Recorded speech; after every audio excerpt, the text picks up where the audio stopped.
बड़ी गोपनीय बात वर्णन कर रहे हैं, उसका ध्यान रखिएगा जरा। ये पति और पत्नी का संवाद चल रहा है। मरने वाला व्यक्ति मरता है तो पत्नी पति से कह रही है, तुम किसके सहारे छोड़कर जा रहे हो मुझे और अपने बच्चों को। जितने आस्था चैनल पर श्रवण कर रहे हैं, जितने फेसबुक पर श्रवण कर रहे हैं, इस कथा को भूल मत जाना, बड़े ध्यान से सुनना। शायद इतने वर्षों में ये कथा मुख से न आई हो, पर तीसरे नेत्र की कथा इस नवे गांव में चल रही है तो आज प्रकट हो गई। उसका स्मरण जरा ध्यान से सुन। एक पत्नी का पति अंतिम सांसें गिन रहा है, बॉडी पड़ी है और अंतिम सांसें गिन रहा है, मरने वाला है, प्राण छूटने वाला है। यमराज सामने खड़े हुए हैं, यमदूत सम्मुख खड़े हुए हैं, मृत्यु देवी सामने खड़ी है, मर रहा है और अंतिम सांसें पत्नी कह रही है, रोती चीखती चिल्लाती कह रही है, तुम मुझे और अपने बच्चों को किसके सहारे छोड़कर जा रहे हो। इतने में पति कहता है, जब किसी के प्राण छूटते हैं तो भगवान भी एग्रीमेंट कर लेता है, जैसे ऑपरेशन के समय पर डॉक्टर एग्रीमेंट करता है। बोलो करता है कि नहीं करता। मृत्यु के जब ऑपरेशन थिएटर में डॉक्टर लेकर जाता है तो डॉक्टर भी एक एग्रीमेंट करता है। कौन सिग्नेचर करेगा, कौन जवाबदार होगा, कौन करेगा।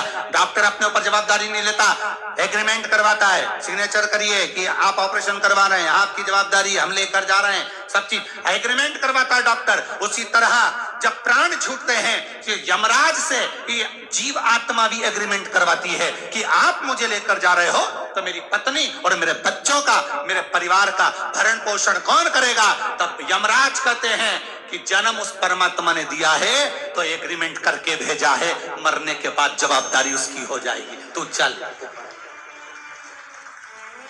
मरने के बाद तुम्हारी जवाबदारी नहीं है कि तुम्हारे बच्चों का पालन कौन करेगा, तुम्हारी पत्नी का पालन कौन करेगा, कौन उनको भोजन देगा, कौन तुम्हारे बच्चों को पढ़ाएगा, कौन स्कूल तक छोड़कर आएगा। जिसने तुमको लेकर जा रहा है, जो तुम्हारी जीवात्मा को खींच कर लेकर जा रहा है, वो एग्रीमेंट कर आया है।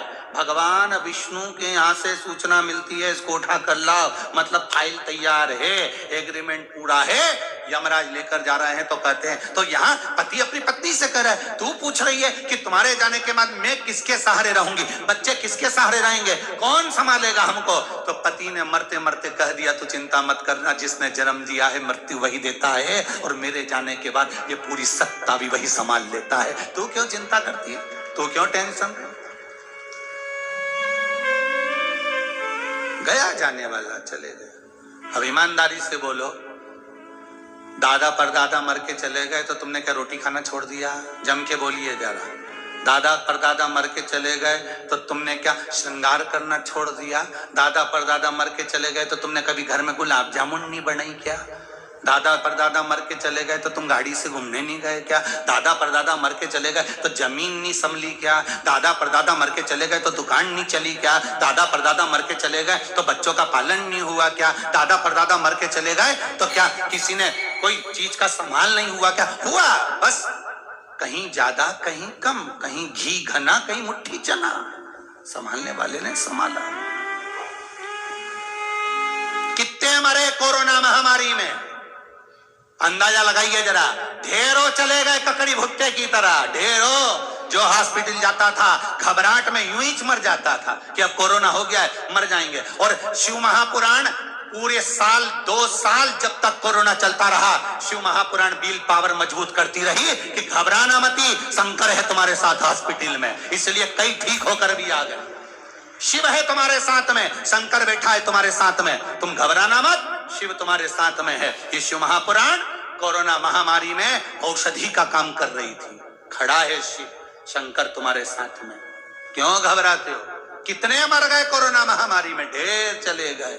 अब बताओ, इनकी पत्नी, इनके बच्चे, इनका पति, इनका परिवार का भरण पोषण कौन सा पड़ोसी कर रहा है। बोलो, कोई पड़ोसी कर रहा है। रिश्तेदार क्या 2 रोटी दे रहे हैं। मरने के 15 दिन ही सही से कर देना, वही बहुत है रे रिश्तेदारों, वही बहुत है। ना तो तुम करोगे, ना तुम्हारे रिश्तेदार करेंगे, ना कोई पड़ोसी करेगा, ना कोई समाज, ना कोई धर्म, कोई नहीं करेगा। अगर करेगा तो तुम्हारे दुख जब आया, तकलीफ जब आई, रोए जब जब, तब मेरे शंकर ने आकर किसी को भेज दिया, जा उसकी फीस जमा करिया, जा उसका एडमिशन कराया, जा उसका काम करिया, जा। शिव भेजे हैं किसी को प्रेरणा देकर, तू चले जा उसके यहाँ, जा। वो घबराए, तू जा।